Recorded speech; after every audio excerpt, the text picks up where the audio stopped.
Greetings, one and all. This is Lloyd Brown giving full endorsement to Stock in Promotion, Royal Blend Radio. The station with integrity, the station with a difference. Remember me tell you, Lloyd Brown says so. Full Darcy. Stock in Promotion, Royal Blend Radio. We not stop till we drop. Saying, bless. This is Jojo Mack, and I always tune into the SBRB radio podcast with 10-Star General and Sharon Mango. If you love a good conversation, you should too. Check it out.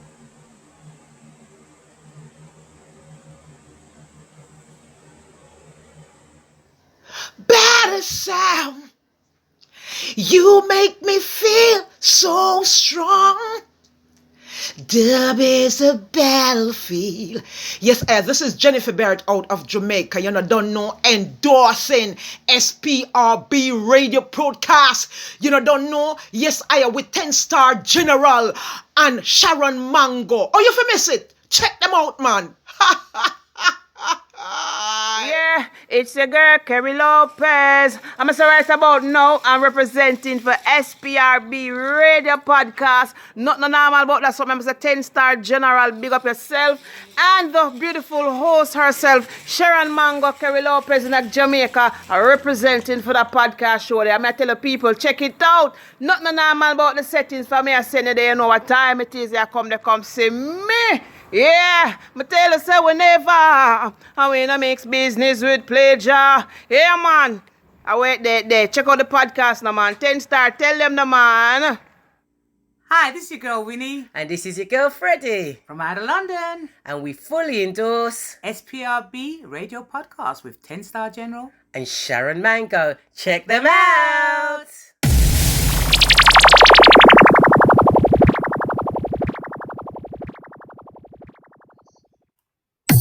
Greetings, one and all. This is Lloyd Brown giving full endorsement to Stock in Promotion, Royal Blend Radio. the station with integrity, the station with a difference. Remember me tell you, Lloyd Brown says so. Full Darcy. Stock in Promotion, Royal Blend Radio. We not stop till we drop. Zane, bless. The Live Conversation Show. This is The Buzz, your music news update for the latest on your favorite artists and more. Sponsored by JojoMacMusic.com. Hello everyone, I am Pistol and this is The Buzz.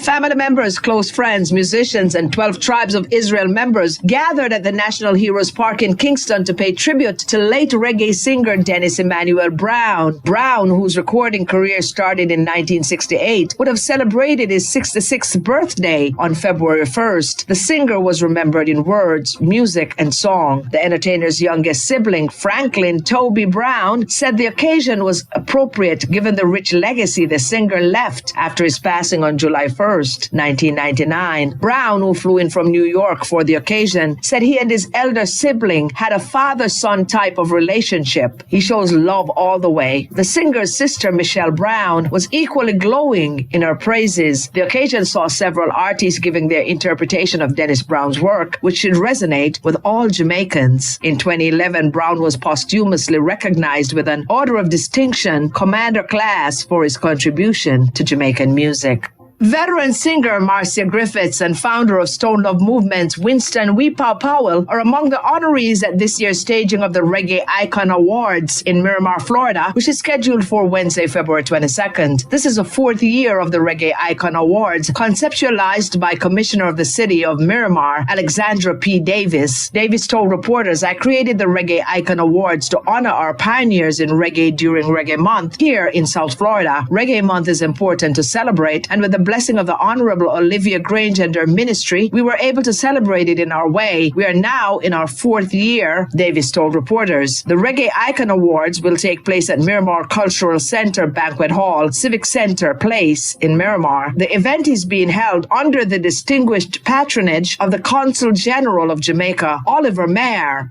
For several months, recording artist Pompete has been exploring different sounds and genres, and for some reason, her lyrics have been on a divine path. She said that in spite of the negativity being promoted in dancehall, there's still a need for hardcore artists to deliver spiritual messages. Almost a year ago, Pompete collaborated with gospel singer-songwriter Tanisha Shaw on a track, God and Time, which she said has become a popular request, although the official music video for the song amassed less views than her more raunchy tracks. She has released another gospel-like single titled Grateful, but said that she's not putting it into a genre. Dancehall entertainers like Lieutenant Stitchie, Papa San, Chevelle Franklin, Spice, Beanie Man, and Marianne Hall, formerly Lady Saw, have performed gospel music in the middle of a dance, and some have since given their lives fully to God. Pompete said that while she has always admired her colleagues for embracing Christianity and has in the past expressed a desire to serve God and to minister the Holy Word, she believes that God has placed her where she is now.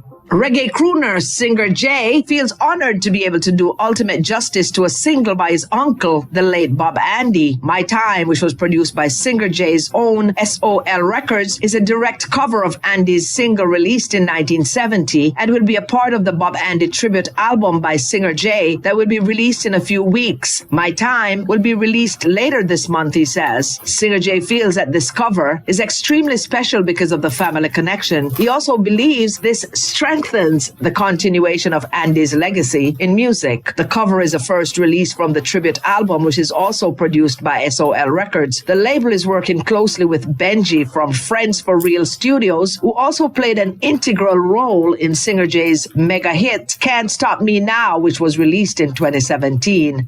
In 2009, the single Ja Love Surround Me served as a springboard for reggae rising star Zamunda, who, after teaming up with Popcorn and Dre Island 2 years ago to record a remix of the hit, has also released an album with the same title. He said that the title and the track deserved to be on an album after all it has done for his career. He said, after that song was released, I performed on all the major shows in Jamaica, Reggae Sumfest, Sting, and Rebel Salute, and I received the opportunity to tour Europe, Canada, and around the Caribbean. I think one of the first major international stages I touched because of Ja Love Surround Me was Reggae Geel Festival in Belgium, Zamunda recalled.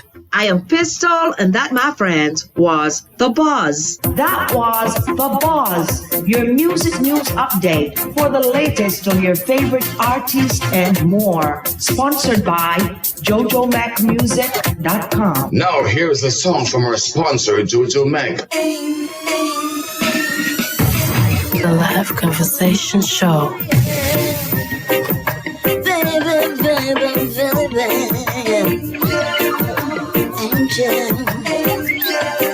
You make my name, stake my claim.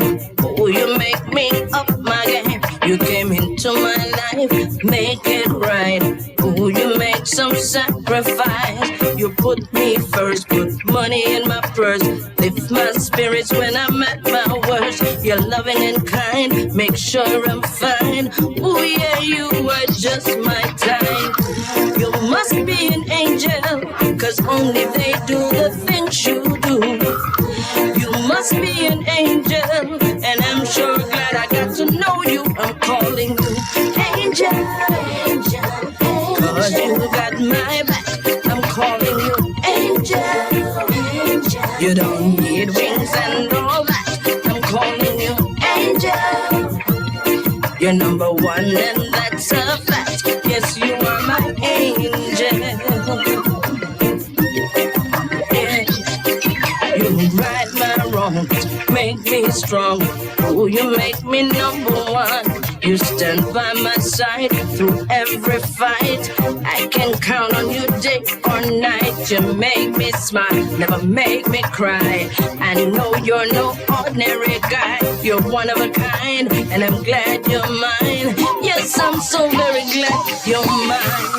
You must be an angel, cause ordinary guys don't come like you. You must be an angel, and I thank the one who sent you. I'm calling you angel, cause you got my back. I'm calling you angel. You don't need wings and all that. I'm calling you angel. You're number one and that's a fact.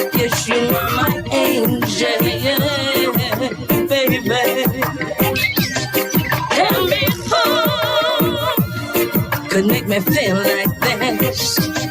Tell me who could make me feel such bliss? Tell me who could bring such happiness? It's got to be an angel. You give me wings to fly for the sun in my sky. Oh, you keep me soaring high. You never put me down. You're always around. You're there to keep me safe and sound. You put me on a pedestal. You give me your all. You're always there when I call. I'm such a lucky girl to have you in my world. Yeah. You must be an angel, 'cause only angels do the things you do. You must be an angel, and I thank God for sending you. To me.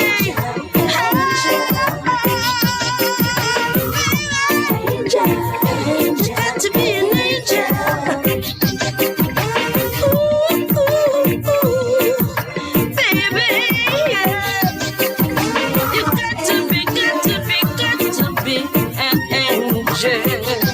Sweet sounds of the JoJo Mank.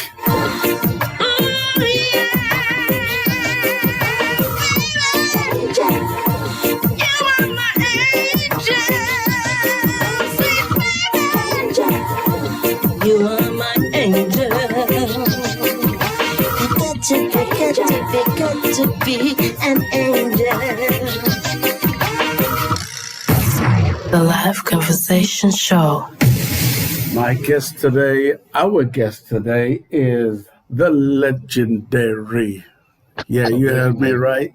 I said legendary. Saxman Jerry Johnson. You might laugh, you know, but he ain't getting away with nothing today.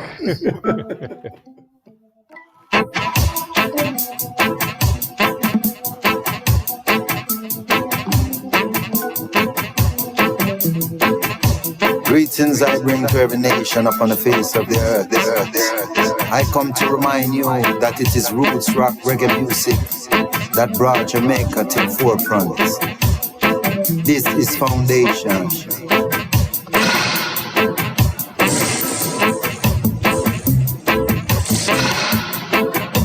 The music that is designed to enhance and bring awareness to humanity.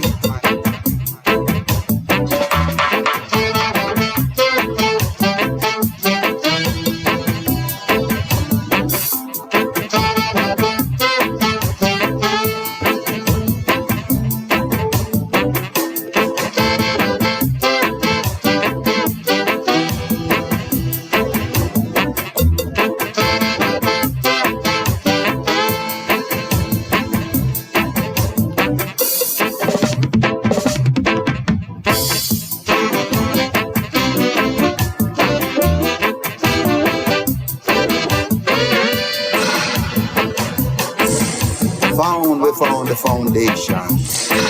Roots, rock, reggae. We found the foundation. Rubber dub, come to rule the nation. Before long, you will hear the weeping saxophone of Jeremiah. And why do I say weeping? Because this world wants to be rejoicing. But yet still when they wake up, instead of a bright sunshine, they see a dark cloud looming over.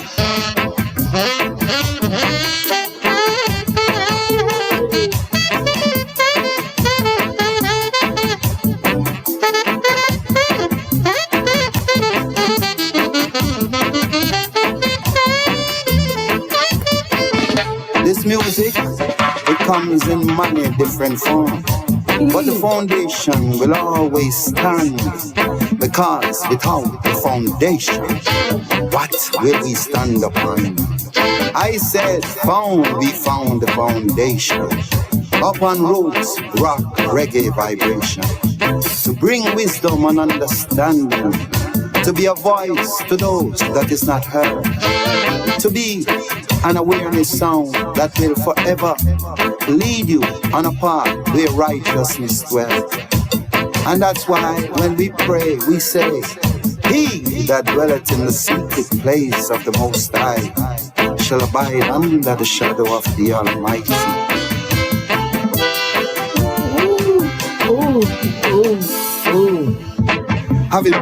I tell you what, just listening to Saxman Jerry Johnson is like an empress putting before me my favorite food, right? Oh, okay. Yeah. And we're talking about the ackee and the saltfish, well seasoned. Jesus. Yeah. Jerry, you know what I'm talking about. Yeah. Yes, sir. Thank you very much. You know. Yeah, your music well seasoned. The truth, Sharon. Absolutely. Not bland about his music. It comes with all the spices that you need on that plate. That's why I call this man a legend, you know. You can never have too much of his recordings, you know. I want to sing his praises today because I've known this man for a very long time. Before we get into it, I just want to share a quick story of when I went to, what nightclub was it that I met you at? Mingles. I went to Mingles nightclub, which is owned by a British man who I got to meet, right? And how I got to meet the owner of that club, I was at Mingles nightclub. I was invited by Charmaine, and lo and behold, the security wouldn't let me in because one, I had a camera, and two, I was wearing a plush hat. I went there to kill. When I say kill, I was dressed to kill, right? So I reached at the place and they wouldn't let me in because of my hat and my camera. And guess who saved me? It was a man like Jerry Johnson and Cousy Mellors and Charmaine. You remember, right? I remember. I didn't even know you was coming. I didn't even know Cousy knew you. You know? Yeah, man. Yeah. I was just coming to jam out with Cousy and the band. You know, I've known that band since the 90s. You know, right, like that. Me and Cousy, we went on tour to Japan and lo and behold, I even see, like I'll call him the Godfather, Denroy Morgan. That's where I met Denroy, because me and Denroy, I interviewed him a couple of times, and we finally put face to face at Mingle. So you're now looking at the people. Look out, that's my family right there, Saxman Jerry Johnson. So God bless you. I didn't know Denroy was. I had no idea Denroy was going to be there. You know. Imagine Denroy Morgan, the legend. So it was a great night. Everybody played well. I was in awe. Every time you pick that saxophone up to blow it, to play it. You know what I mean? And I've been a fan of yours ever since. I want to introduce you to my beautiful co-host who's down there in sunny New Jersey. However, you know what? Thank you so much. Thank you. Welcome, Jerry. It is sunny today, but it's bloody cold. You know what I mean? It's cold. And that was supposed to be a joke, you know. No, it's funny. Listen, Jerry knows it's nice and sunny, but it's bloody cold. It's what? 8 degrees in out there. Yeah. Good talk. Oh boy. It's real talk. So yes. But sometimes that sun, you know, can be deceiving. We know that much. Oh, it's not deceiving us at all. They told us it was coming, but it's brutal. You can't walk up and down. Frostbite, instant. Right. Immediately, you know. Well, Sharon, you're going to lead the way on this one, as per usual. I'd like you to lead the way, and in between whatever you guys are talking about, I'm going to interject here and there, you know? Oh, okay. I'm excited to speak to Jerry because I don't care what he thinks, what he says. You've done some great works. And in the prior conversation, you know, people are beginning to recognize players of instruments more so now than before. The importance, them physically being there, even though the digital world is big, hey man, live instruments is it. So we want to start this conversation by asking you where you were born, your parents, brothers and sisters, influences, not exactly in that order, but we want to know where you were born, Jerry. Start from how Jerry became Jerry. From the very beginning. That's what we want to know. Okay. I was born here in New York. My father's from Jamaica, Clarkstown, Trelawney. And my mom was from Barbados. Ooh! And, you know. Lovely mix. Yeah. So, yeah, I was born here. I have one sister. She's about 2 years older than me. And actually, when I came home from the hospital, this is the house I came to. I still live here. Oh, really? Are you serious? Yeah, yeah. Change This is the that house I place. came to. Yeah, this is the house I came to, and I have been here. I moved for a minute, you know, me and my mom, but then we kept this house, and then I came back. Me and my mom came back, you know, but now she's passed. So yeah, this is home. This is my home, you know. Started here, started playing at a young age, you know. Growing up, wasn't really no reggae being played, and I really wasn't exposed to it. The radio was R&B, you know, Motown, James Brown, Stevie Wonder, stuff like that. So I got a lot of that. But my dad had a nightclub back in the 60s, a Jamaican Night Club, you know, so it wasn't a whole lot of reggae. Reggae wasn't popular. Actually, reggae was like funny music to other people, you know. It was like, what's that? You know, it took them a while, you know. So I'm getting the R&B and the funk and all of that around me, but when I go to my father's club and stuff like that, that's where I'm hearing all the reggae. And he would take me up there, and I would see shows and stuff, and that's where I would see all the reggae bands, you know. So it was all, that's when I all started taking it in, like, you know. I wasn't playing saxophone yet. I was just, you know, searching, you know.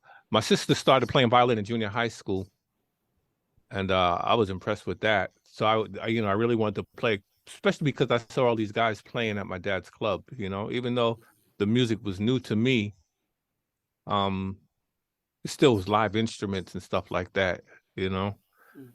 So you know, I actually growing up, when I was about 5, 6 years old, when my dad would take me to the barber shop to get my hair cut. These barbers were musicians. Oh, so when they wow. when they would take a break, they would break out the instruments.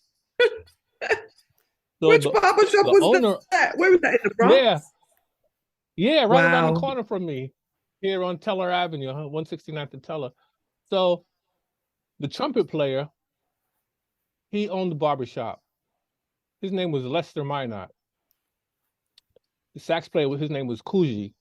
I guess CHUGHIE really inspired me, because that was the first time I was seeing a saxophone sax player and stuff like that. You know, years later, I come to find out that Lester Minot, that's Sugar Minot's uncle, you know? Oh, wow. So I was shocked when I found out.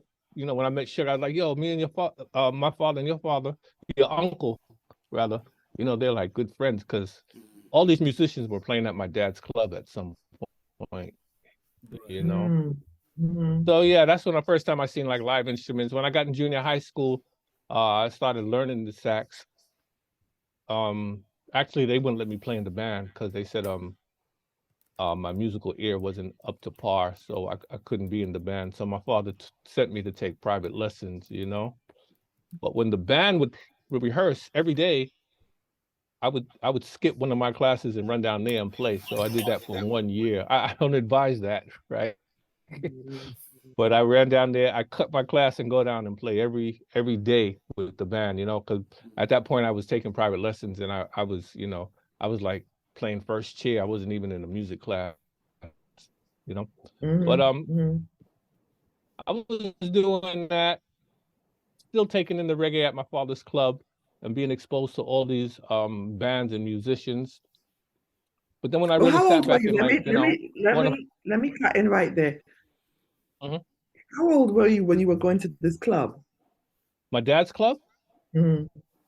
well, I started going up there like I started going up there. I was about 7, 8. That's when I started Oh, because okay, you know okay. So from a young your age. dad. Okay, okay.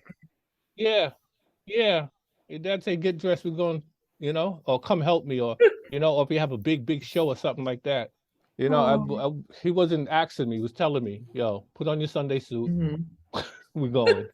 So Your at Sunday some point, I want to suit. know who these musicians are, you know. And Mhm. years later, come to find out,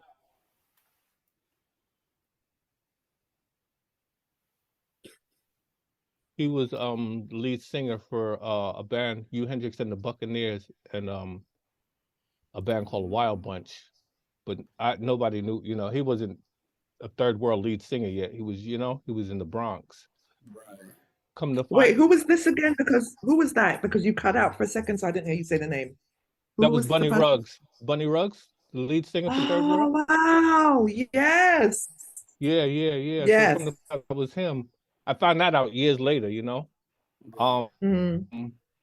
I'm saying, who's the saxophone player? Because he's really, you know, come to find out that Mhm. was Lester Sterling from Skatalites, the original sax player from Skatalites. This lady Wow. singer, I said, my father keeps hiring this lady singer. She's great. Who is she? And she was Phyllis Dillon. Oh Uh, wow, yeah, she was I legend. Phyllis. didn't know. I didn't know that. What she played? Wait, she played sax. Is that what you just No, said? no. Lester Sterling was playing sax. Oh, Phil, okay, Phyllis okay. Dillon, she was And coming Phyllis up. Dillon was singing. She was singing. The list went on. Wow. But I was too young to know who Wow. these people are. It wasn't until I started, you know, playing in reggae groups and touring and stuff, you know. So Mhm. yeah, when I started playing reggae now, I was making little chump change, you know, but I was just a teenager, so it was all right for me, you know. I was playing nightclubs, dance bands where they play, you know, R&B, reggae, calypso, you know. So Mhm, that was mhm, cool. But mhm. then after a while I got fired, you know. So Because uh I just I was a young kid. I just, you know, I wasn't really after a while I just got, I don't know, I just wasn't, some of the I'll tell you, some of the guys in the band didn't like me, you know. That was one thing. But the leader liked me. He was cool. There was a couple of them liked me, but you know, I had a little horn player next to me who was hating on me and stuff like that. I was a little dumb kid to him or whatever, you know. But I just left the group. I left the group. I was still playing with my little funk bands around town because the funk bands I was playing with, we was just buck wild. It wasn't even money. We just want to know, where's the block party at and where's the lamp at to hook up for electricity, and we're in there, you know. So we just be playing all around town, all in the parks and stuff, you know. But it wasn't really making no money. It was, you know, little talent shows and battle of the bands and stuff. But the reggae, after I left the little dance band, which was helpful too, because they had some good sax players that came through that I would listen to, and guitar players and stuff like that, and good reggae players, guitar players. After I left them, I linked up. That's when I linked up with Denroy Morgan. So I've known Denroy for years, you know. I worked with him. He had a group called the Black Eagles. I worked with him for about a couple of years, well. And actually, it was Denroy Morgan who first exposed me to a recording studio. I was so young, I had no idea what was going on. And he took me in the studio, my first time ever recording. And we laid a track. I come from Jamaica, that was the name of it. He was doing it for Columbia House. That was a recording company that Wow. yeah. Mhm. And then at that point I was getting buck wild now with the reggae, you know, because now I'm out there all up and down. I linked up with a band. They went down to Florida, but here they was called Reckless Breed, aka New Breed. and that's when I started backing up all these. Yeah, I started backing up all these artists from Jamaica, Leroy Sibbles, the Diamonds, Burning Spear. At that point, I was really in it, you know, learning these songs. I kind of knew the songs because my friend down the block had a sound system. These guys were like my stepbrothers. Noel, we call him Spoon, Santa, Baggy, Mikey, Danny. These guys were like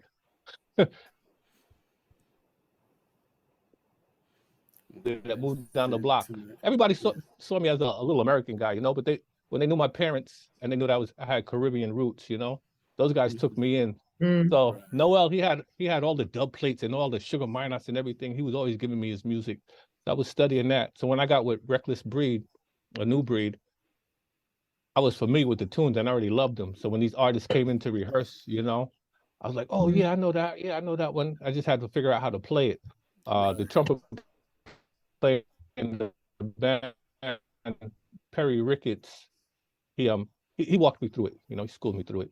So there, everything was coming together, and I did that for a good while. You know, I was backing up all the artists and moving around town and stuff. And then when that band they went down to Florida, that's when I started getting with local voice and A-Team and High Life Players and those groups that were here in New York. And we was backing up everybody. You know, or everybody come from Jamaica. They would. If they couldn't bring a band, they would use us, you know. So so I got real familiar with these musicians, and we was the band in town. Then we section, you know, and we'd get all the recording sessions and stuff. They would just hit us up, and we'd put horns on it. Eventually, we opened a lot of shows for Steel Pulse. They heard us, me and Kevin. I tell you what, Jerry, can you hear me? Can you hear me, Jerry? Yeah. Okay, you're breaking up really badly right now. Okay. What does your internet say right now? Your bars. I got full bars. You got full bars. Okay. Let's see what happens in the next couple of minutes. Now, you were talking about how you came into contact with Steel Pulse, right? Steel Pulse, yes. Yeah. Continue from there.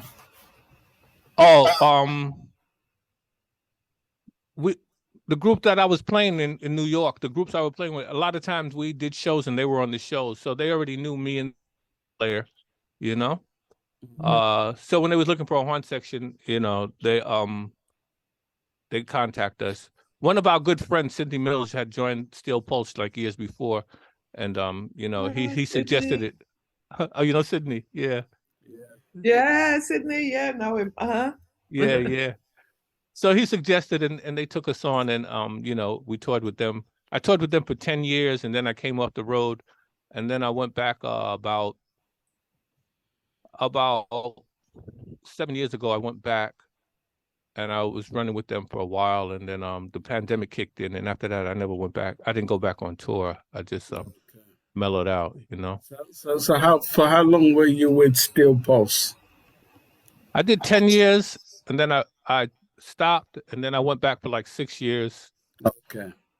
And then I stopped. Yeah, I had came off the road with them after 10 years. A whole lot of drama going down in my life, you know, and my son got sick, and talk about that, because I always looked at your son as being the little mini you, the person who was going to supersede you as one of the greatest saxophonists in the industry. Because you taught him how to play the saxophone. Yeah. He was very good on the sax, and I taught him how to play keyboards. He started laying tracks. You know, he would go to my friend's house, Noel Alfonso, the great saxophonist. The great saxophonist. From Skatalites, yeah. He was my mentor as well, yeah. Yeah. Yeah, he was working with Roland's son, and they were laying tracks and everything, you know, and you know, things just, I don't know, it wasn't pretty, you know. He got sick, and What took him away from us? oh, he got cancer. He had gotten cancer. Okay. Okay. Yeah, yeah. And how old was this is your son, right? Yeah, yeah. And how old was he? He was a teenager. When he got it, he was very young. You know, he fought it, and then he went into remission, and then came back. No, my condolences. Okay, that part I didn't know. I didn't. Yeah, I didn't know. And if you don't mind, how long ago was that? That was 13 years ago. He passed. Wow. Yeah. 13 years already. Yeah. Wow. It seems like yesterday. Wow. Yeah. Really and truly, he played from what I heard of him, you know, he played it really, really well. You know, the person who would always supersede Jerry Johnson, you know. Yeah. To help other people who may be listening cope with what you had to go through. How were you able to get through that? Because I really couldn't tell you, brother, how you did it, but you did it. I don't even know. You know, every day is a challenge, you know, dealing with that, you know. It's you know, the support and stuff from friends, and you just gotta just fight it, you know, and just keep praying and hoping, you know, things, you know, turn out. It's not pretty. I don't wish it on nobody, you know. But after that, it's so strange.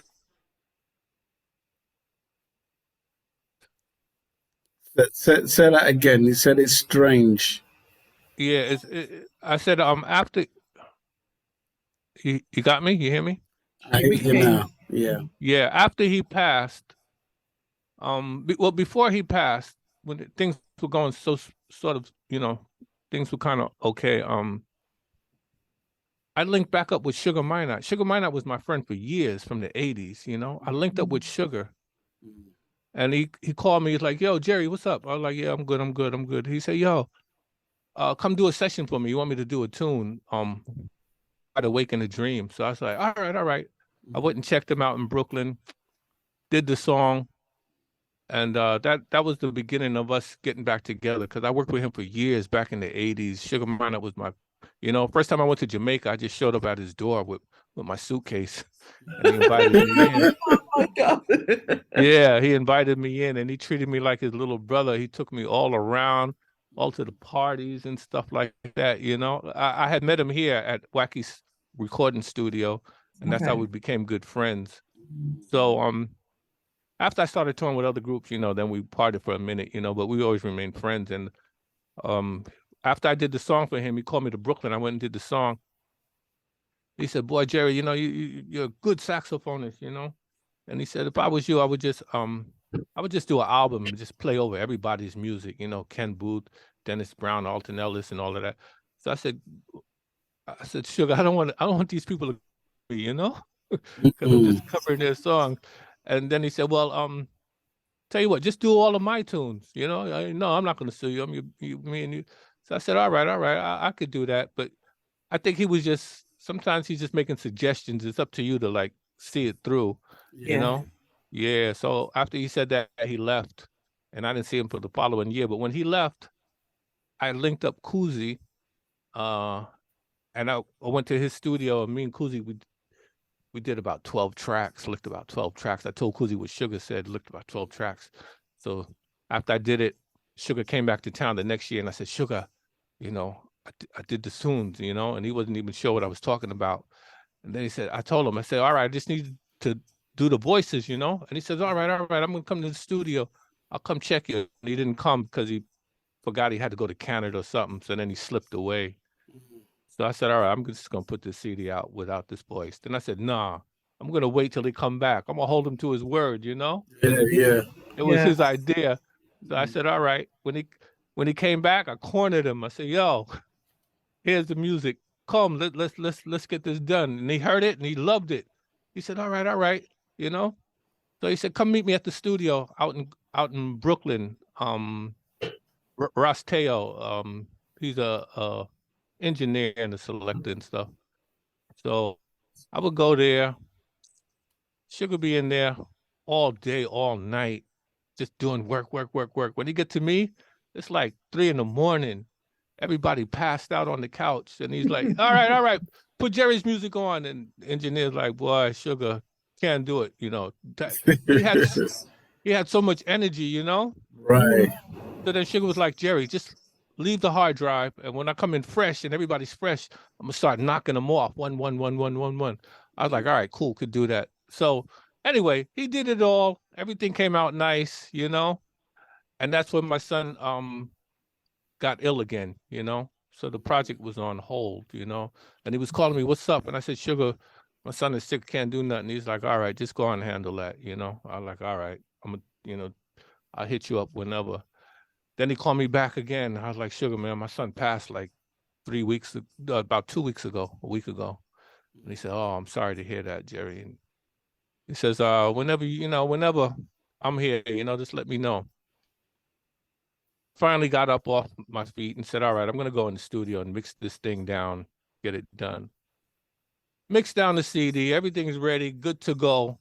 I said, all right, I'm going to call Sugar Thursday and let him know we good, you know? I got it mixed, I'm going to send you a copy. Sugar passed like Monday, you know? Wow, yeah.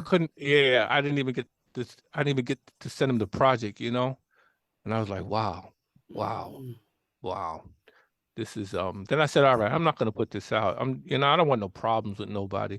But I got the family's blessing and stuff, because I contacted everybody. I don't want nobody to think I'm trying to pull a fast one, you know? Yeah. Yeah. So I put it on the table. This is what it was, me and him.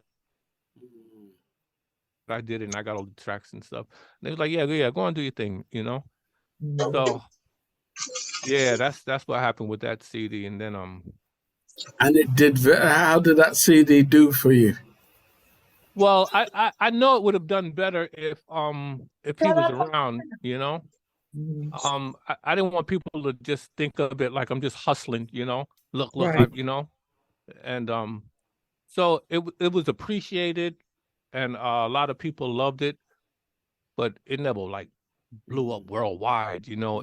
I think it was like a special project. When people heard it, you know, that's something they would take and cherish and stuff like that, you know. A lot of people liked it. A lot of and you know, people that I knew liked the CD, but you know, I don't know, with me and reggae, it never really made me rich. I made a living off of it, but you know, I never really blew up because I'm the musician in the back. You know what I mean? Well, what was one of the first tracks you did off of the album, Sugar Minnott's album?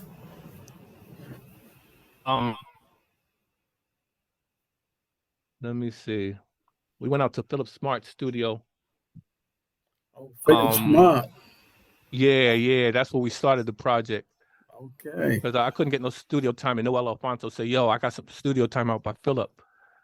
And Sugar's gonna voice up for somebody. It's like, meet me out there. He just a little hour. I think we did Lovers Rock. This is Lovers Rock.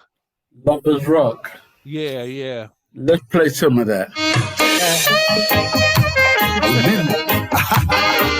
Okay, people, this is Lovers Rock. Right on. So what we're hearing is the real vocals from Sugar Minott. Yeah, nothing is sampled. None of that came from another tune. Everything was done over from scratch. We started with a hi-hat and just built the whole thing up. And then Sugar came and just blessed it with all his voice. I had my horns on first, you know. Right. And then I told him just to mute it, you know, and put in his voice. And at some points he was saying, I don't want to mute the horn. I want to sing with the horn. I'm like, but, you know, he said, nah, man, Jerry, it's like a duet, you know, like when two people sing. Yeah. Me and you, I was like, yeah, okay. All right. You know, that was kind of, but I couldn't go against his word. I was like, if that's what you want. All right, Chief, you know, just show me the way, you know. And it worked. Yeah, on the CDs, you'll hear me and him playing at the same time. I didn't want people to think that I just, know what I mean? You didn't want people to think what? That I got one of his songs and I just recorded my horn over it, you know, Right, like I was right. cheating, you know. Right. So but he said, "Nah, this is a duet, and me and you know." I mean, at some point he said he would stop singing and let the horn, but you know, at some point, you know, it's going to be a duet. I said, okay, go ahead, you know, show me the way. and we're just going to play a couple of seconds of this duet with Saxman Jerry and the legendary Sugar Minott, who is no longer with us. Take a listen.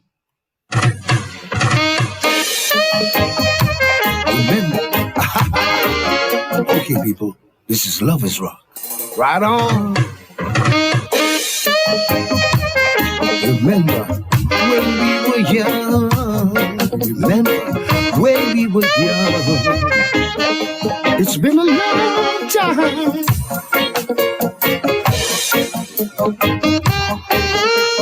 Remind me, oh baby, going to school. Oh my darling, run behind you.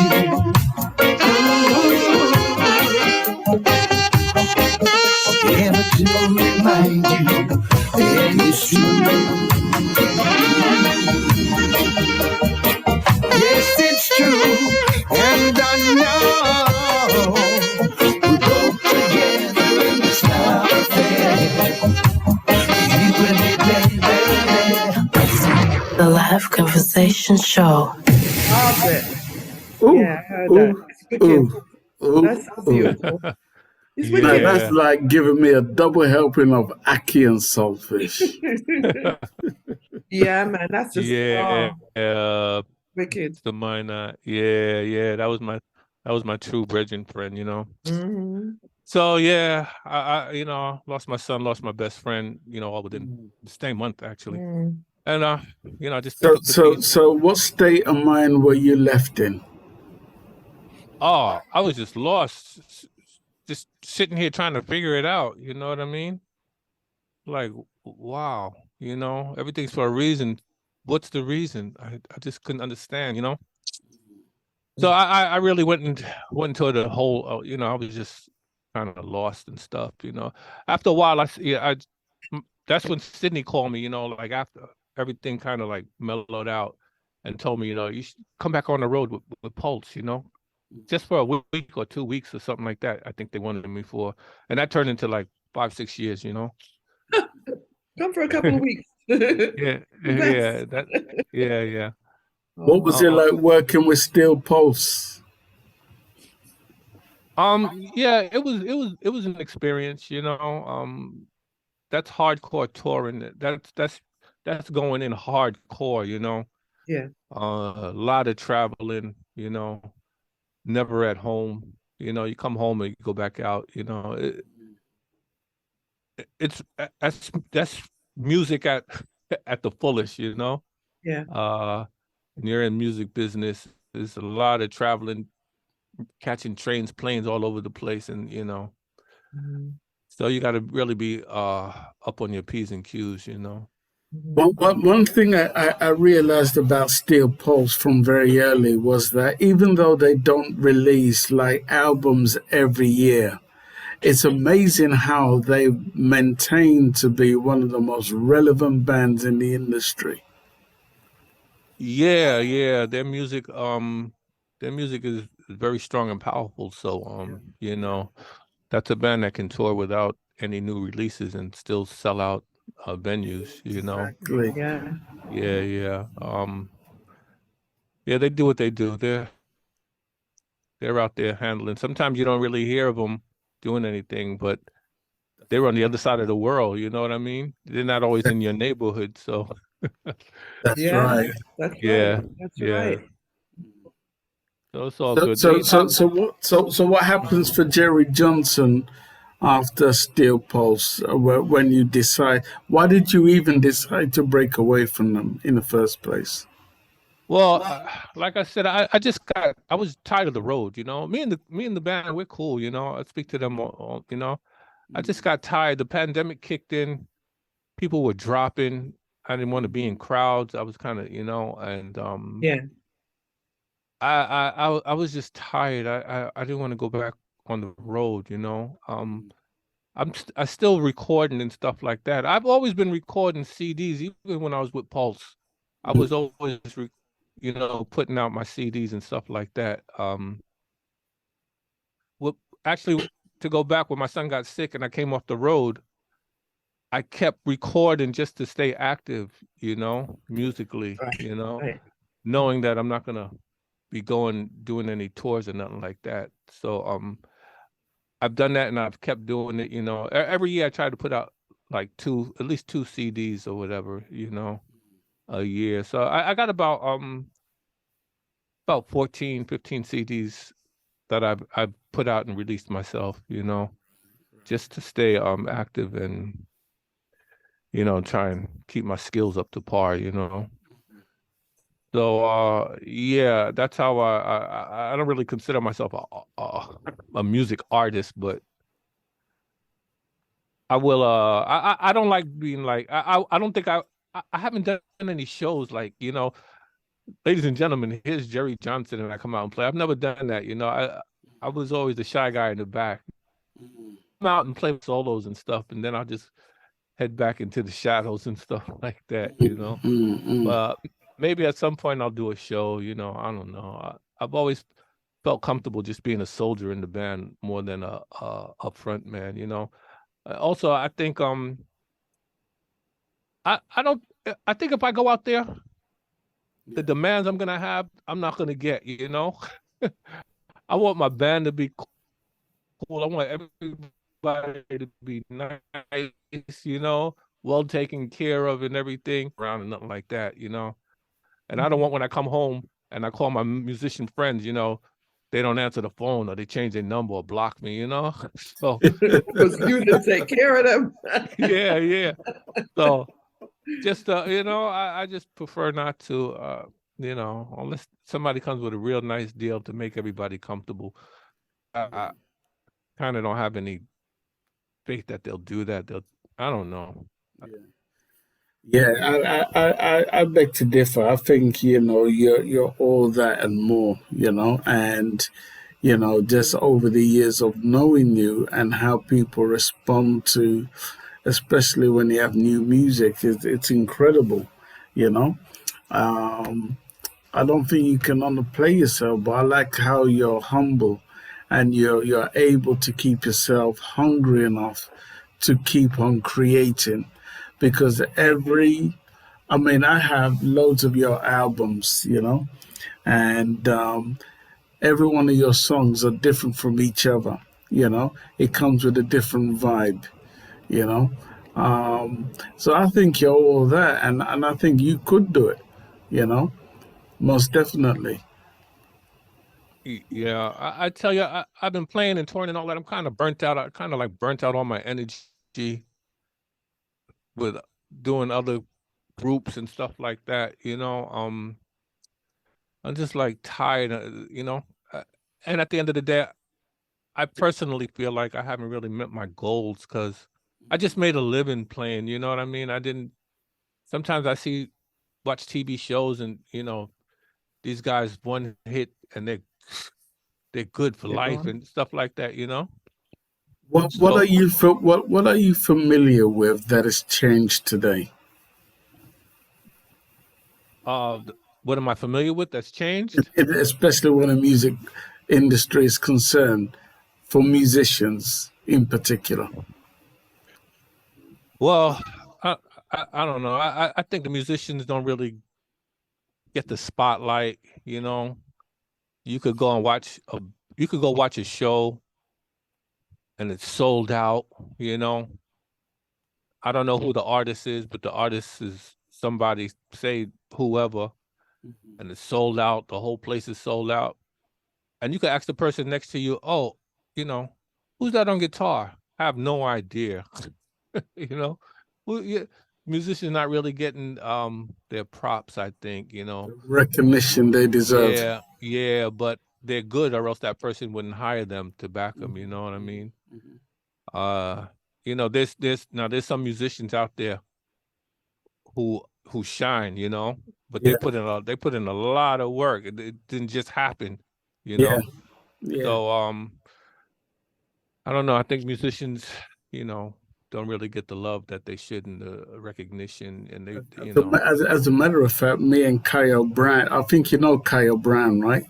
Bad guitarist, yeah, and Yeah, yeah, vocalist, yeah, yeah. yeah. We were talking about the very same thing, and which is why I'm happy, you know, that you're on the show today to speak about your history, about, you know, what you've had to undergo and share your story with us, you know.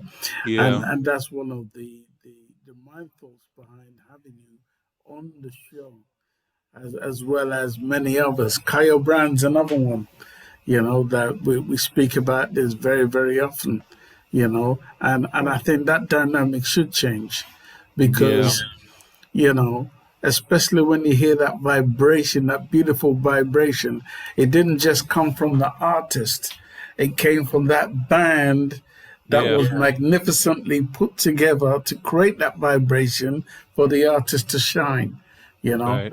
And I think everybody needs to get their point of recognition.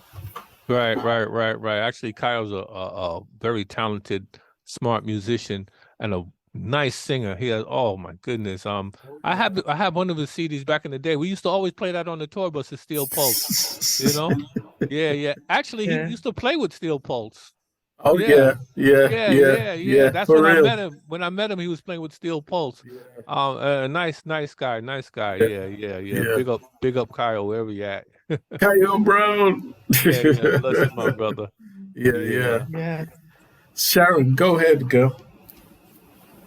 Yeah, I think that slowly, I think I said this to you before, I think slowly the game is changing, that people are beginning to recognize these players of instruments.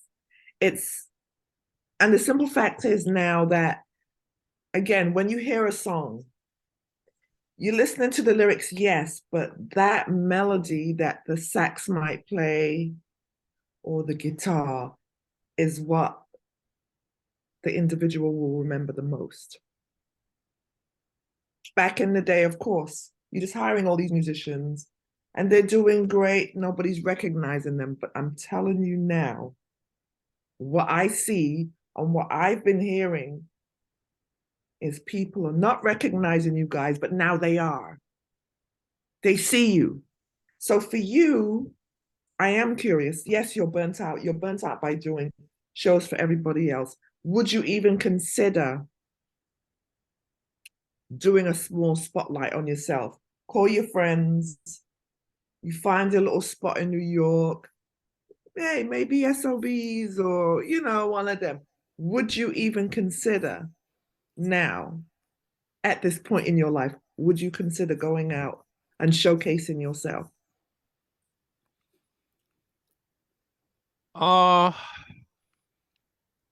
It's like a maybe yes, maybe no. You know, the thing is, it's so rough and tough out here, right? This is another thing that kind of turned me off. Back in the 70s and the 80s, A New Breed, that band was like a baseball team, right? We rehearsed 3 days a week, show or no show, right? You would never see the drummer playing with another band, this band cross town, and then this band. We always stayed as a unit, you know? If you want to see these musicians, you got to get this band, their band. So right now, things are so tough and everybody plays with everybody, you know, I'll get frustrated quick, you know? I'll be like, all right, we have a show. I'm doing a show. And I can't blame them, you know, because it's not like, I can't blame them. So I'd be like, all right, I have a show. We're going to rehearse Tuesday and Friday and Sunday. This one can come Friday, but he can't come Tuesday. This one can come Tuesday, but Thursday is no good for him. And I'm, you know what I'm saying? That'll just frustrate. I know what that feels like. Yes. They have to go out there and work and get theirs. You know what I mean? So that right there is a challenge. That's just one thing that might turn me off, but it can be done. You know, you just but at some point somebody's not going to make it. God forbid the drummer can't come. You know, you're paying for studio time, and you have no drummer. You have to go in and rehearse anyway. Stuff like that. I'm just like, yeah, hey, even though I realize, because I'm not gonna lie, I was probably part of the problem at some point. Everybody's hustling. I think the only way I could get a band that would be committed to me is if I had like a record deal and everybody's getting, then they'll put my gig as #1 and everything else around it, But like for 1 gig or 2 gigs, something like that, they're gonna do what they have to do and then try and schedule it, And I'm just like, yo, I'm too old for this. Look, I understand though, y'all have bills to pay, So that's kind of one thing that I don't have that problem when I record though, I'm not really that dependent on people as much, So that's where it's at. But I would give it a try if I knew that, in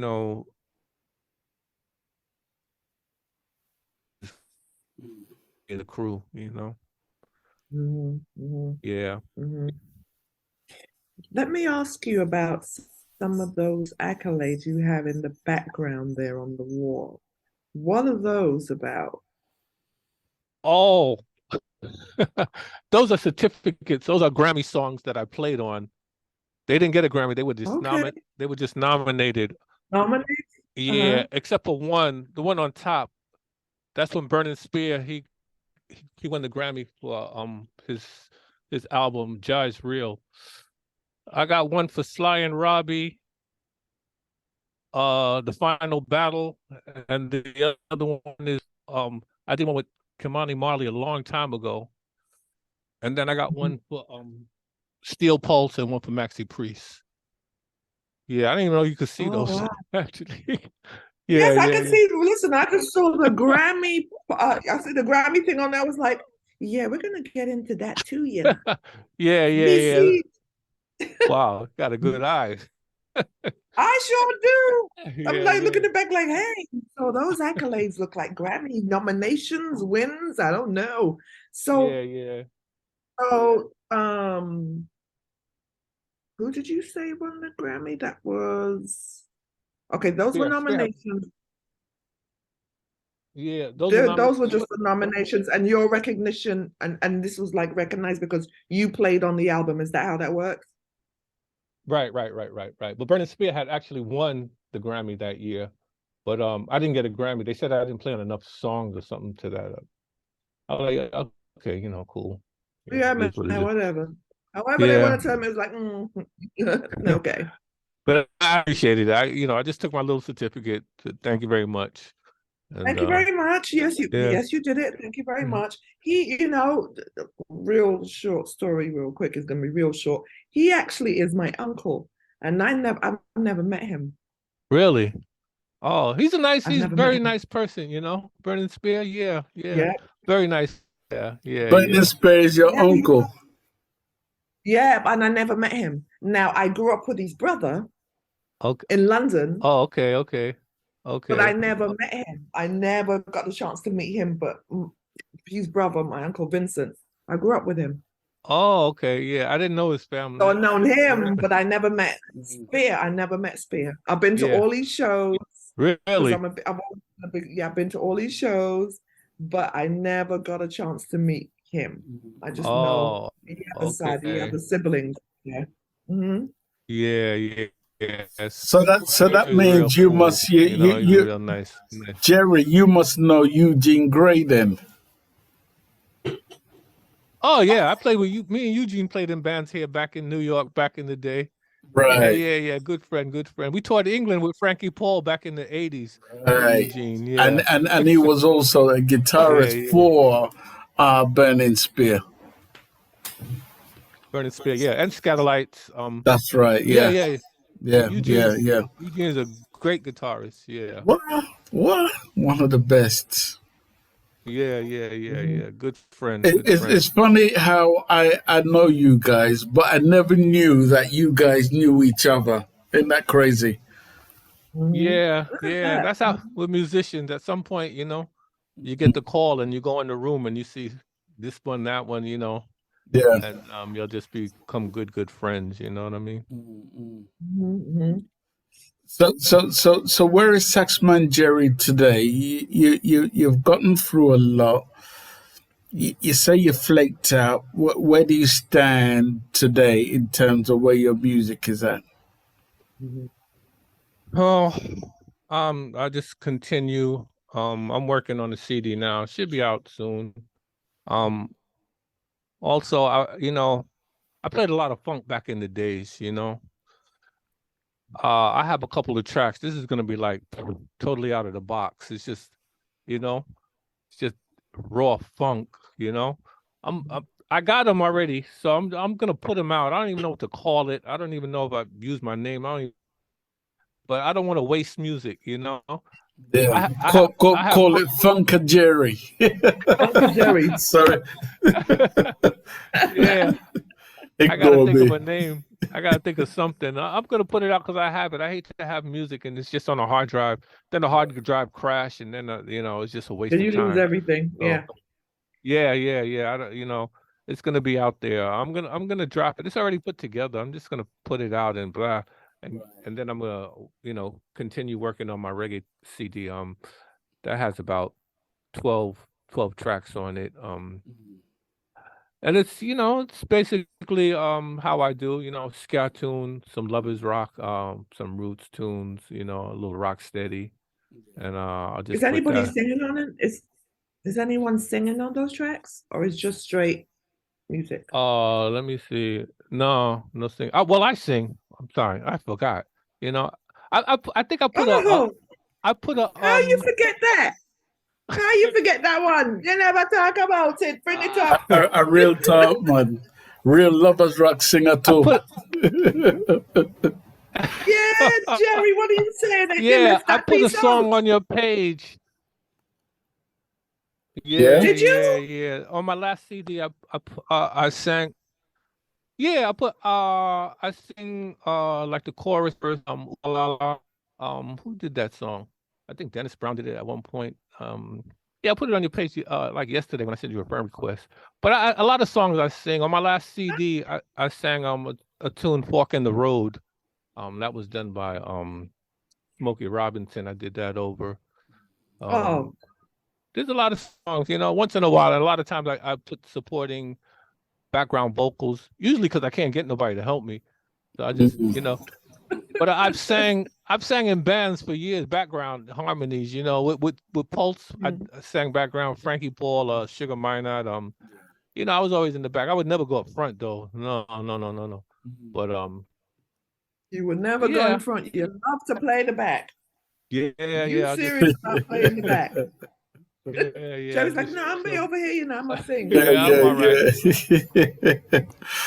He's done some tracks, which I can't remember the tracks itself, the name of the tracks, but he's done some nice little vocals on some of these music, and I love it, man. He's the real deal.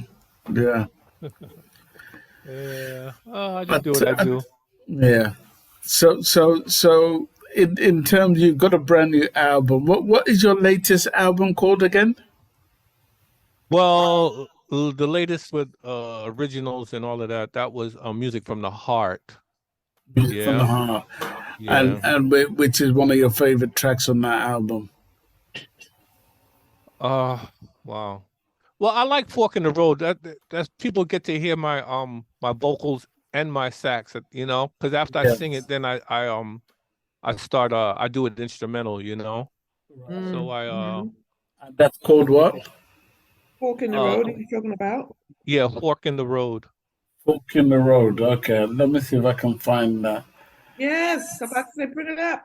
Yeah, Fork in the Road. Yeah, I got that track right here with me right now. Yes. Tell me about that particular track. Why do you love that track so much?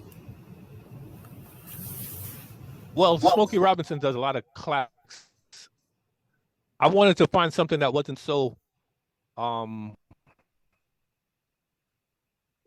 everybody didn't know. It wasn't so, you know, big super like Ooh Baby Baby and you know all the Yeah. songs that really blew up. This one it's a big tune, but it wasn't that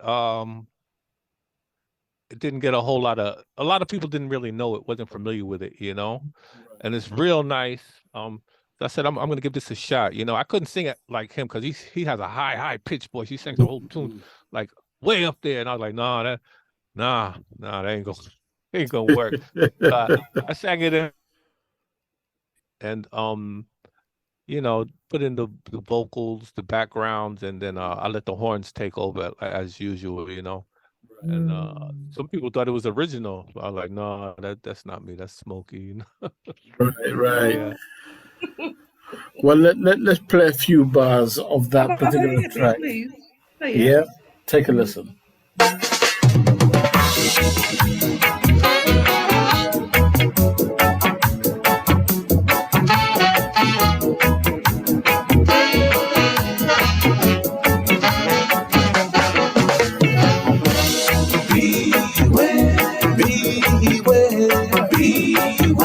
The danger is there. Pull it up again, pull it up again, pull it up again. If I go on like him can't sing, listen to Jerry. Hey, listen to Jerry and all.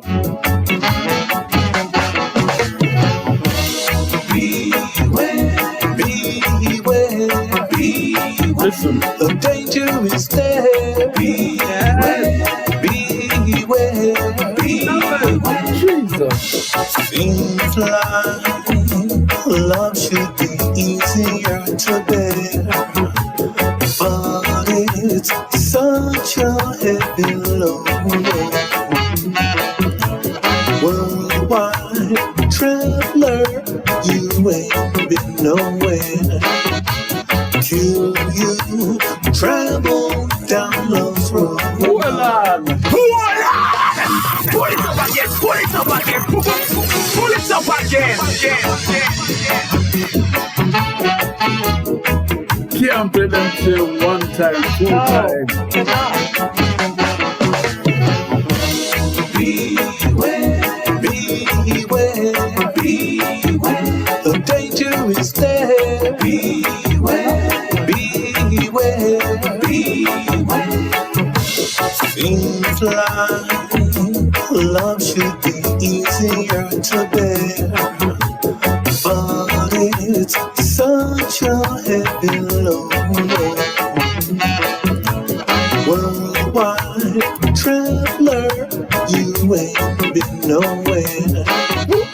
Till you travel down love's road. I know I'm maybe just a stranger. Lovers, let me warn you, there's a danger at the war in love's road. Beware. The danger is there. Beware. Let me tell you something. Wallpaper get rub off. Thank you, thanks. I appreciate it. Jerry, you know? Jerry, man, I don't know what you're thinking, brother, because what you mean you don't want to be in the front? You could No. Please. There is a Yeah. It's one thing to sing, it's another thing to sing and entertain, you know. I Don't let him off the hook, Sharon. Don't let him off the hook. I'm not. You know, you have to know how to work the stage and all that. I don't know. That was never really my goal, you know what I mean? Underplaying himself, you know. Listen to him. But that's what I'm saying, because let me tell you something. Listen, let me tell you something. Let's talk about a man like Smokey Robinson, right? Amazing artist, legend, but he can't dance for CHUGHIE, okay? He cannot dance. He's stiff. You know what I'm saying? Okay. But he's an amazing artist, so I'm just putting that out there to be like, yeah, no, he doesn't know how to, he knows how to engage you with his voice. You got your little sax. You could do your thing. you'll be so respected. You got it, man. That might be Voice and the sax go together. You But that's can't what I'm saying. separate He's his just, voice from the just as sax. smooth as your sax. I tell you what there is, and I'm just being real with you. You know I'm just real with you, right? Right? There's a sophistication in that voice. Mm-hmm. I can only tell you the truth. There's a sophistication with that voice, and not anybody can pull it off. Right. Okay. Yeah. Look, we got DJ Maestro in this group chat, and I know when he heard it, he's like, "Nah, man, I want to spin this on my show." Maestro actually said you definitely need to be upfront with that, with a voice like that. But it's true. You're definitely underplaying yourself. And Maestro is the hottest Yeah. DJ on the net. Big up Maestro. Thank you, Maestro. Yeah. You know, I don't know. I don't know. You know what I mean? We are telling you, believe in yourself, brethren. Trust me. Yeah, man, we believe in you. Like, you're an amazing. You have played with the greatest of greats, though. You know what I'm saying? You have played with the greatest of greats. Leroy Heptones, Shaggy, Fred Locks, KRS-One, Judy Moore, Queen Latifah, Sister Carol, Burning Spears, Two Pulse, Skatalites, Big Mountain, Black Eagles, Denroy Morgan, Jackie Mitu, who hasn't he worked with? Listen, it's your time, brother. This is now time for you to discover who you are. You've played with them. You've done this. You've done that. But who are you? Now it's time to showcase you. It's time. I just always felt comfortable being a soldier. Other than, you know, I can be the upfront man when I'm here in my studio and the lights turned off and behind the mic. He's shy, hey, look, he's shy. Yeah, then I'm bossy and yeah. But in front of a crowd, I don't know. I don't know. Maybe that's the untapped territory you need to delve into. Yes. You know? Sure. Yes. Real talk. I really do encourage you because you are far from over. You know? Brother, there's a whole side you haven't even gotten. Far from it. To me, your journey hasn't even started yet until you start to look into yourself. Mm-hmm. You know? I've been trying for years. It's not, you know, if I had a song that blew up, you know, then I'd probably approach it differently. But the reality of it is, you know, how much has the music industry changed to make you feel so deflated? Yeah. I don't know. Other genres seem to like really control the industry, you know, to what I see, you know. And it's just not certain types of music. It doesn't really have a lot of horns and stuff like that, you know. I think like the older generation and stuff like that, they kind of gravitate to, and you know, and English lovers rock and stuff like that kind of gravitate to a different form of reggae where there's a lot of instruments being used and stuff like that, you know. I think, I don't know. I you know, I wish I had an answer. I don't know. I think the kids is running the show, you know, they support the music a lot, and a lot of money is turned over, you know, you're entertaining all these kids. The grown folks, you know, it's just a different marketing, you know, from what I see. All that being said, do you see reggae jazz as being something more up your street? Because to me, that's a territory that needs to be delved more into. Yeah. I get put in that category a lot, just because I'm an instrumentalist, even though that wasn't really my goal, you know.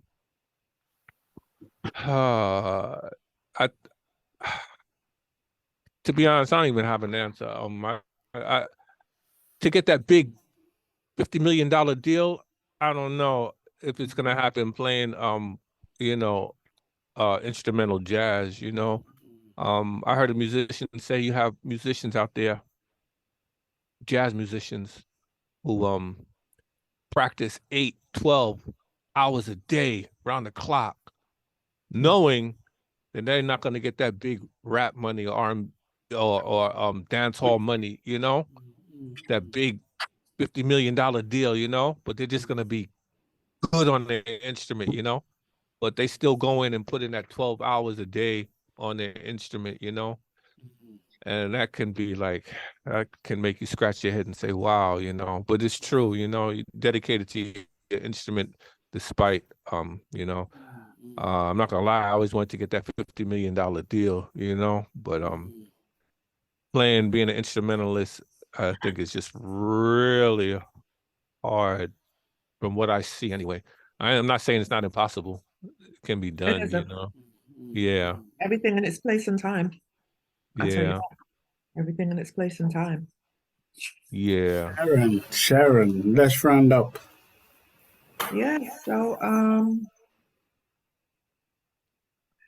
Jerry, it done blew me away with the vocals. I'm like, if I didn't know, I'm being serious because he reminds me of our classic lovers in England. He is real smooth. You got me right there. I was like, that's Jerry? Are you that? As it was. Yeah.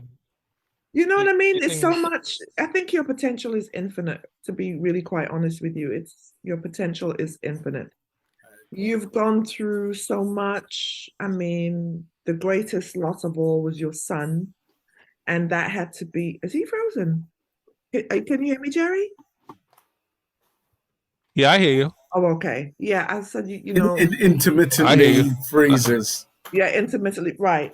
I'm saying you've gone through so much. You've played with some of the greatest musicians. And then, of course, your biggest loss was your son. So it's like, you know, you go through a period in your life. It's almost like regrouping and reassessing who you are. And I think that it seems to me that's where you are. And you need to just cross that threshold of, you know something, I'm going to do this. If the money coming, it will come. But you just have so much potential. As much as you've done all what you've done, you've got so much potential for a next realm, another side of Jerry Johnson that I would love to see, because I'm telling you, man, them vocals, you're right now. You're more than ready. You're more than ready. You are more than ready, and I'm excited because I was like, I can't believe that was him, though. You know, yeah, that's really you, and then you know you Sugar Mine. Funny enough, it kind of reminds me of Kyle Brown. When Kyle Brown is just like Jerry Johnson. Trust me, you know. No, and he goes, Kyle will tell you, I am just trying a thing. Yeah. Try what thing? You're the real thing. Yes, you are. But no, Kyle's a great singer. Yeah. He is. They are players of instruments. They feel the music differently and know how to put it out there. You know what I mean? You actually play, and then to sing, you receive it differently, which is why you sound the way you sound, brother. I'm telling you right now, it's amazing. Amazing. Thank you. Yes. Thank you very much. Let's come to some of the audience who are listening and see if they would like to say a word or two. Who would like to be the first one? Anybody? I see Teresa out there. What's up, Teresa? Teresa Kemp. Oh, Teresa. Yeah, Teresa's there. Yeah. Teresa. Yeah, what's up? What's up, Teresa? Longtime friend of mine, you know. Teresa's shy. Or she's away from the computer. She put the big heart. She put the big heart. Oh, there she is. Unmute. Oh, there she go. Oh, unmute, Teresa. You can't hear you, Teresa. Hi. Oh, okay. Hey, there she go. Jerry, how are you? I miss you so much. I still got all Yeah. your CDs you signed for me. I'm gonna put them in another plastic thing and put them on my wall. Send you a picture because I got my artist wall of fame up. You know, Okay, it's all good. you was born a blessing, and no one in this world can do the type of music that Jerry Saxman Johnson does. God created him in his own image, gave him a blessing. He was born a blessing. And trust me, if you never ever seen Jerry perform live, you really have to see him play live, because when he gets up there on that stage, you'll be trying to film and it's just his music.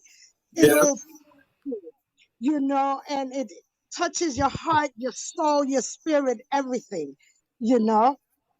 The world Thank loves you. you, Jerry. The Thank world you very loves much. you. And Thank my you very nephew, much. he is truly, truly Yeah. missed, but he is Yeah. your guardian angel. Oh, well appreciated. Thank you, You Teresa. know?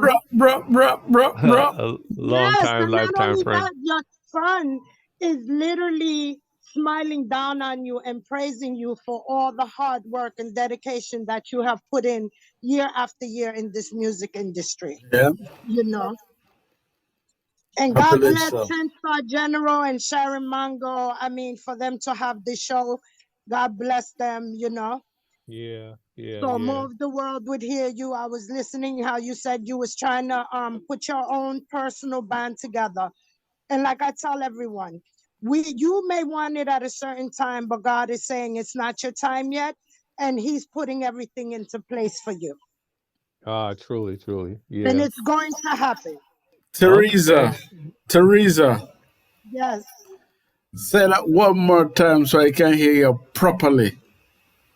I said when he mentioned about getting his own band together, okay, and he says it hasn't happened yet, I told him not to worry because God is saying it's not your time yet. Good. But his time is coming soon, Good. you know, Good. because if you rush it, things don't work out. God is putting everything into play for him. And trust me, I know when he gets his band set up, it's going to be amazing. Oh, yes. Non-stop fire. You hear that, Jerry? Yeah, yeah, yeah. Okay. Can't Good, argue with good. that. Yeah, yeah, Good, good. Teresa, I hear you. Teresa, don't love my sister. Yes, I'm here because I do independent cleaning, so I'm listening in while I'm at the laundromat washing my clients' Right. clothes. She's an elder lady, you know. Okay. So, God bless you, my sister. and everybody else is listening to the show here. They loving it. God bless. Okay, thank Bye. you. Love Bless you, up, Jerry. Teresa. Love you Love too, you back. babe. Bye. Mwah. Anybody else would like to say anything? Anybody before we close up? DJ Now is your Maestro. time. Yeah, DJ Mr. Maestro. Yes, Yay.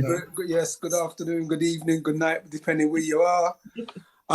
Sharon and 10-Star, who's at Teresa, Beverly, Mr. Johnson. Mr. Yes, Johnson, sir. Mr. Johnson, Mr. Johnson. Listen, man, forget about standing in the back of the room, brother.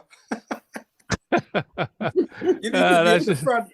You need to be at the front with that voice like that. I'm telling you, the people need to know who Jerry Johnson is. I tell you, 10-Star sent me some of your tracks, and I've been going through some of your albums, man. I tell you, you've put out some serious music out there.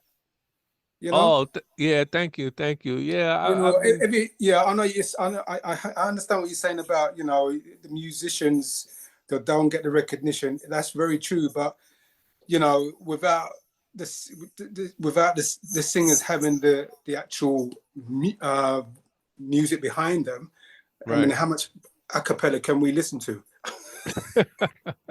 You Yeah, know what I mean? yeah, yeah, yeah. I So, hear you, my brother. Yeah, so you know, all I can say now, you're a special person, man. I've listened to some of your the way you blow that instrument is second to none. So bless you, man. Just keep doing your thing. And I tell you what, as Sharon said, I'm definitely going to have some of your tunes on my show. That's for sure. Yeah. I definitely would like to link up and take in your show at some point. Where are you? You in London? You in England? Yes. Yeah, I'm in London. Yeah. So okay. Yeah. Yeah, definitely love. so I yeah, haven't been to England in a long time. yeah, all the best for the future, and as the Teresa said before, yeah, your son is looking down and you just saying, keep on going, Dad, keep on going, you're doing your thing. So all the praises to you, my brother, and all the best. All right, thank you Take for your care. support, my brother. All right, everyone. Blessed love. Yeah. Thank you, DJ Maestro and Saxman. I'll share DJ Maestro's contacts with you so you can liaise with each other. Yeah. Yeah, no doubt. And boy, anybody else? Anybody else? Yes? No? Okay. So thank you, Saxman. I've known you for a long time. You've been doing this thing for a long time. You've been making incredible music.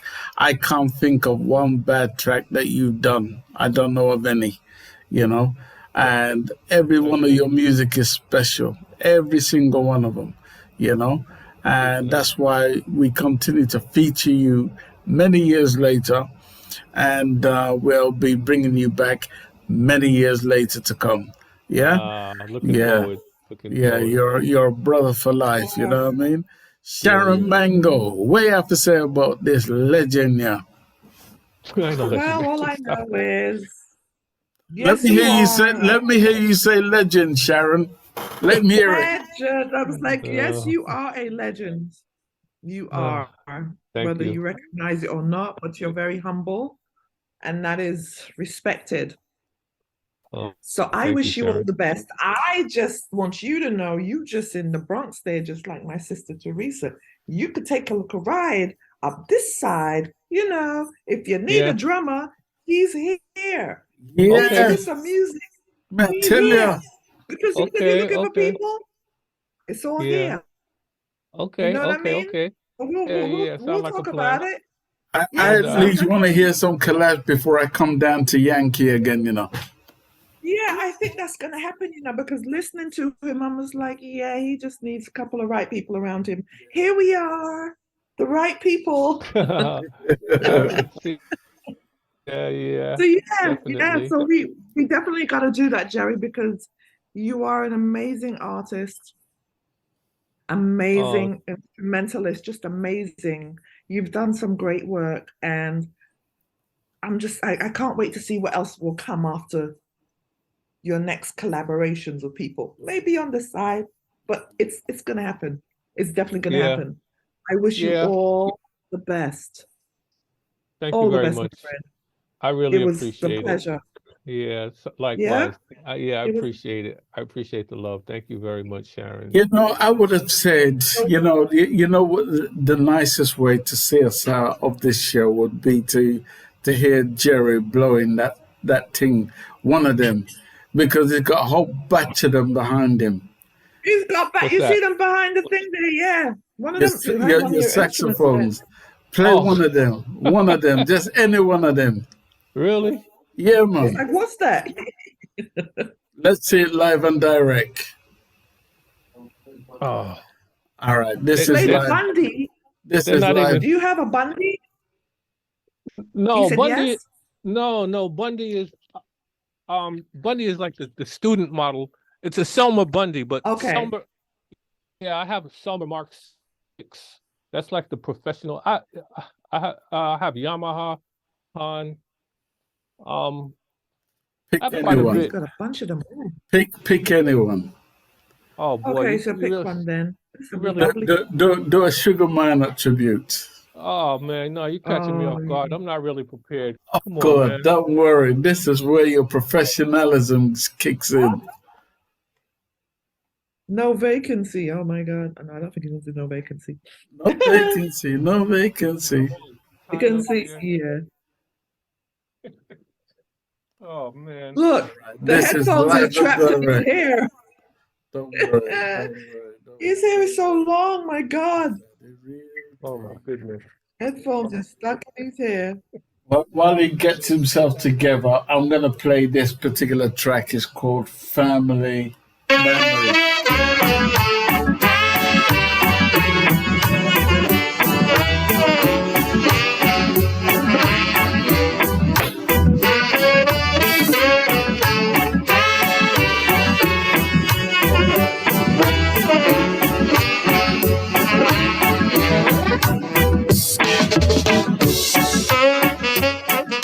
Okay, go ahead. Do your thing, man. You hear that? Hello? Yeah. Yep. Oh man, you listen. Oh, This all are right, the real thing.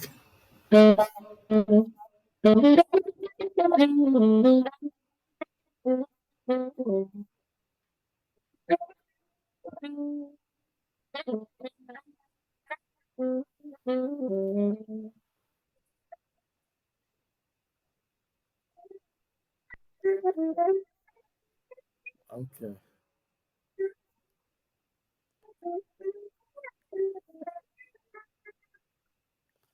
All right, it's not playing. Yeah, it's not playing. It's not coming.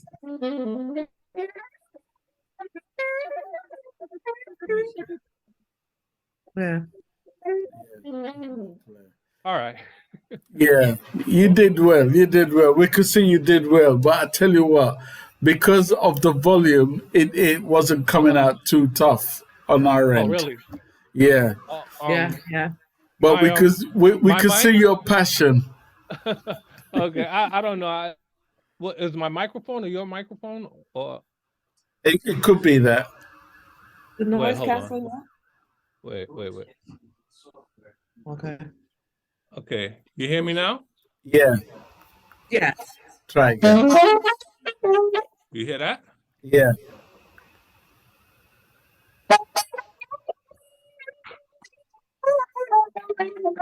No. It's the noise cancelling and the Zoom, Elliot said. Yeah, it's not working. He's not having it. Yeah, it's Zoom. Zoom is not having it. Zoom is not having it. Zoom was not cut out for it. But anyway, Sax Man, you know we love you like cooked food, and we're always going to be bringing you back. Would you like to say anything to anybody out there? How can people follow you? Well, you could, I'm on Facebook, Saxman Jerry on Facebook. You could catch me. My email is saxmanjerry@yahoo. Instagram, Saxman Jerry. Google me. YouTube. Google me. Yeah, YouTube is Saxman Jerry. Or you could check my manager, Sharon. You're my manager now, Sharon. Sharon. Oh, your manager. Yeah, you can link my manager. Look, he caught me off guard. I was like, oh, her name is Sharon too. That was so slick. Yeah. Oh, that's funny. He caught me. Hey, man, that might be a thing. Listen, we'll talk. We shall talk. You never know. He was throwing the rope at to you, girl. Listen, I kept saying to myself, oh, another Sharon? That's nice. His manager's name Sharon. There you go. Sax Man, God bless you, brother. All right. Thanks for having me. You're welcome. Thank you so much. It was fun, and I hope you felt comfortable. He said in the beginning, I don't really do interviews. I just want to ask you that one question. How do you feel after all what you just went through with us? How do you feel? Yeah. It was. I'm good. I was comfortable. It was cool. Yeah. Brothers. Jerry can't change. Listen, we're gonna get out of here till tomorrow, and our guest will be the legendary Bubblers from the Rough Cup Band. All right. Okay. Yeah, sounds interesting. Yeah, so he's going to be our guest. So join us tomorrow. We're going to get out of here with this.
Well, that's all, folks. That's my line.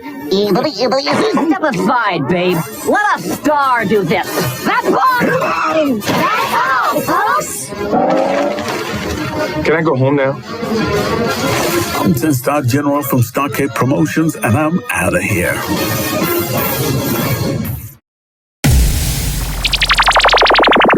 If you enjoy the content we provide on this YouTube channel, then why not help us by subscribing to SPRB Radio Podcast? Thank you in advance.